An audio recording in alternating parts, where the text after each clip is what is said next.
Hello hello अस्सलाम वालेकुम दोस्तों, क्या हाल चाल है। दोस्तों, कभी कभी होता है ना, इंसान जब ज़्यादा शोखा होता है तो मुंह के बल आके गिरता है। वैसे ही कुछ हाल आज हमारे लमीन यमाल साहब का हुआ। जैसे वो एग्जाम्पल नहीं मशहूर, बातें करोड़ों की दुकान पकौड़ों की। कैसा लगा मेरा मजाक?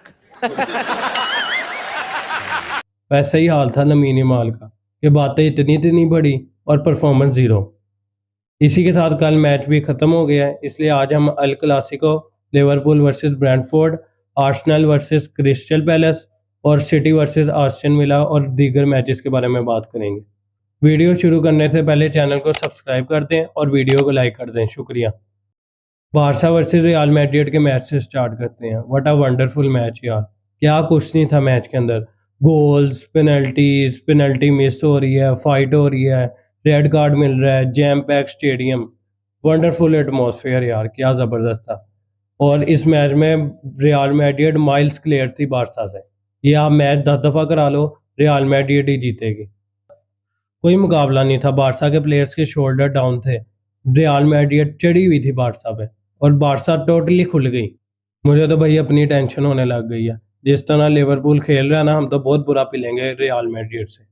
मुबापे की जो फॉर्म लगी हुई है, साथ विनी, आर्ड्रा गुलर, बेलिंगम, किस किस के बारे में बात करें यार। सारे परफॉर्म कर रहे हैं और एक हमारी टीम है जो कुछ भी नहीं परफॉर्मेंस दे रही। मैच स्टार्ट होता है, मुझे तो देख के पता लग रहा था कि यार रियल मैड्रिड कुछ बड़ा करेगी। अगर आप स्कोर लाइन को खाली देखते हैं तो आप कहेंगे कि भाई हाँ, बराबरी का मैच हुआ है, बस ज़्यादा नहीं कुछ हुआ। लेकिन आप अगर परफॉर्मेंस देखेंगे रियल मैड्रिड की, तो रियल मैड्रिड बहुत अनलकी रही है। मैच के 13-14 मिनट पे जाके मबापे की तरफ से ऑफसाइड गोल आता है, जिसके बाद रियल मैड्रिड बारसा पे फुल चढ़ जाती है। जिसके बाद 22 मिनट पे जाके मबापे फिर से गोल ब्रेकिंग पास था यार, क्या ज़बरदस्त पास था, मबापे का ब्यूटीफुल फिनिश था।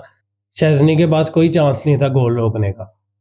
उसके बाद मैच की फुल इंटेंसिटी हाई हो जाती है और बारसा कुछ चांस क्रिएट करती है, मगर जो गोल बारसा की तरफ से आता है वो आर्ड्रा गुलर की गलती की वजह से आता है। आर्ड्रा गुलर बॉल लूज करता है और पैड्री उसका फ़ायदा उठाता है और पैड्री पास करता है फर्मिन लोपिस को और फर्मिन लोपिस सिंपल फिनिश कर देता है। 42 मिनट पे पैड्री विनी जूनियर की शर्ट इस तरह खींचता है जैसे वो कोई बकरा है, जिसकी वजह से रियल मैड्रिड को फ्री किक मिल जाती है और मैं दुआ कर रहा हूँ या अल्लाह इस टाइम पे गोल हो जाए। और ऐसे ही होता है कि फ्री किक ली जाती है और जूड बेलिंगम जाता है और इसी तरह हाफ टाइम ख़त्म हो जाता है और हाफ टाइम पे 2-1 का स्कोर लाइन होती है। सेकेंड हाफ के स्टार्ट में 52 मिनट पे रियल मैड्रिड को पेनल्टी मिलती है और मबापे पेनल्टी को मिस कर देते हैं। उसके अलावा सेकेंड हाफ में कुछ भी नहीं था। सेकेंड हाफ काफ़ी स्लोपी सा था। रियल मैड्रिड ने और बार्सिलोना ने काफ़ी चांसेस क्रिएट किए। कोर्तोआ की तरफ से भी काफ़ी अच्छे सेव आए और शेज़नी ने काफ़ी अच्छे सेव किए, जिसकी वजह से बारसा का बेस्ट प्लेयर शेज़नी था और जूड बेलिंगम ने बेस्ट परफॉर्मेंस दी है और जूड बेलिंगम की तरफ से man of the match performance मिली। और गेम के एंड में 90 मिनट पे पैड्री को रेड कार्ड मिलता है और बाकी गेम के स्टैट्स कुछ यूँ थे। 48% रियल मैड्रिड की पोजीशन थी और बार्सिलोना की 52% थी।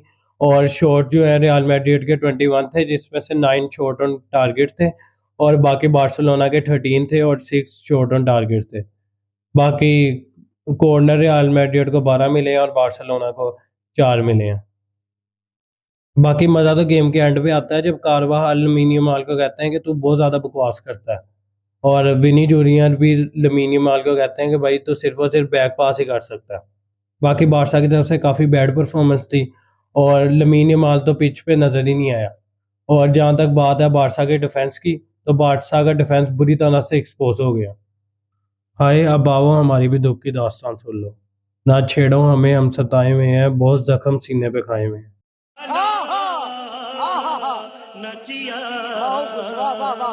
Four losses in a row by Liverpool in Premier League। Pathetic यार, बहुत अफसोस की बात है। यह हाल कोई मिड टेबल टीम का नहीं है, बल्कि पिछले साल की विनर लिवरपूल का है, जिसने इस ट्रांसफर मार्केट में 400 मिलियन से ऊपर का खर्चा किया। इतने अलेक्जेंडर ईजाक आप ले आए, एकिटिके आप ले आए, फ्लोरियन विर्ट्ज आप ले आए, फिर कोई परफॉर्मेंस नहीं है। इस सीज़न में लिवरपूल की तरफ से कोई ऐसी विक्ट्री नहीं है जिससे बंदा कहे कि हाँ भाई एक चैंपियन टीम खेल रही है, बल्कि आप एक मिड टेबल टीम की तरफ से खेल रहे हो जो एंड पे आके क्लच मोमेंट से कोई एक आधा मैच जीत जाती है। पहले 5 मैच आप लेट विनर मार के जीते हो और अब बाकी सारे 4 मैच आप लगातार हार गए हो। अजीब बात है भाई। मैनचेस्टर यूनाइटेड का हम मजाक उड़ा रहे थे, वो 6 नंबर पे बैठी है और हम 7 नंबर पे हो गए। अफसोस की बात है। मैच के बारे में बात करें, फिर से वही सेम चीज़, शुरू में गोल खा लिया और बाकी 90 मिनट हम चेज ही करते रहे हैं। एक लॉन्ग बॉल डाला है और आप एरियल में, वो हेडर कैसे सेव कर लेगा उस वक्त। 45 मिनट में माइकल डैम्सगार्ड लाइन ब्रेकिंग पास रिलीज करते हैं और कुनाटे फिर से पेस में बीट हो जाता है, जिसकी वजह से केविन सिंपल फिनिश कर देते हैं। कुनाटे की इतनी पुअर फॉर्म चल रही है, कुछ समझ नहीं आ रही, और लिवरपूल 2-0 डाउन हो जाती है, जिसके लिवरपूल के प्लेयर्स का मोराल कितना डाउन है। उसके बाद फर्स्ट हाफ में लिवरपूल की वजह से लिवरपूल 3-1 डाउन हो जाता है और मैच के एंड पे साला गोल कर देता है, और जिसका कोई फ़ायदा नहीं होता। और लिवरपूल की टीम में जो सिर्फ और सिर्फ अच्छी चीज़ मुझे नज़र आई, वो डोमिनिक सोबोसलाई की परफॉर्मेंस थी। उसके अलावा लिवरपूल के सारे प्लेयर ने फील्ड पे लिद्दी की है और उसके अलावा कुछ भी नहीं किया। ऐसे ही लग रहा है जैसे डोमिनिक सोबोसलाई लिवरपूल को सिर्फ कैरी कर रहा है, उसके अलावा बाकी सारे प्लेयर, साला हर मैच में गोस्टिंग कर रहा है। उसके साथ वर्जिल वैन डीजे के, कुनाटे, गापको, किसी की कोई समझ नहीं आ रही। आपके स्टार प्लेयर ही नहीं कुछ कर रहे तो बाकियों ने क्या करना। गेम के स्टैट्स में लिवरपूल के पास 66 पोजेशन थी, ब्रेंटफोर्ड के पास 36 थी। लिवरपूल ने 15 शॉट्स लिए, उन्होंने 17 लिए हैं। कम पोजेशन होने के बावजूद 17 शॉट्स लिए हैं। उसके बाद शॉट ऑन टारगेट उनके 8 थे, लिवरपूल के 5 थे। 5 ही बिग चांस क्रिएटेड थे लिवरपूल के, और कोई चांस जो है आप ये नहीं कह सकते कि आपने क्रिएट किया, वो उन्हीं की गलती की वजह से आपको 2 गोल मिले हैं कि भाई वो बीच में आके गिर गई तो गोल हो गया। उसके अलावा आपने कोई ऐसे किए ना कि आपने चांस क्रिएट किया, कुछ भी नहीं किया। उसके बाद आर्सेनल और क्रिस्टल पैलेस के मैच में आर्सेनल 1-0 से जीत गई है। इजे का गोल आया, फिर से सेट पीस से गोल आया, लेकिन अगर सेट पीस से आपको 3 पॉइंट मिल रहे हैं तो और आपको क्या चाहिए।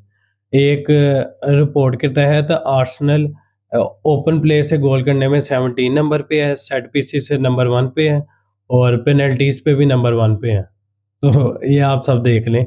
और आर्सेनल का बैड डिफेंस भी है प्रीमियर लीग में, और इसके साथ साथ आर्सेनल नंबर 1 पे है, और आर्सेनल का पास सबसे अच्छा मौका इस दफ़ा प्रीमियर लीग जीतने का, क्योंकि सिटी भी अपना मैच हार चुकी है, लिवरपूल भी नीचे हो गई है, मैनचेस्टर यूनाइटेड के वैसे ही हालात ख़राब हैं, चेल्सी का भी कुछ समझ नहीं आ रही। तो आर्सेनल के पास सबसे अच्छा चांस है इस दफ़ा प्रीमियर लीग जीतने के लिए। अब कोई पता नहीं है कि वो बोटल करते हैं कि नहीं करते। गेम वीक 9 में तो हम डिसाइड नहीं कर सकते, लेकिन जिस तरह की परफॉर्मेंस है लिवरपूल की और बाकी मैनचेस्टर सिटी के प्रॉब्लम है, तो आर्सेनल फुल फेवरेट है। उसके साथ चेल्सी भी 2-1 से अपना मैच सनडरलैंड से हार गई है, और मैनचेस्टर सिटी भी 1-0 से आस्टन विला से मैच हार गई है।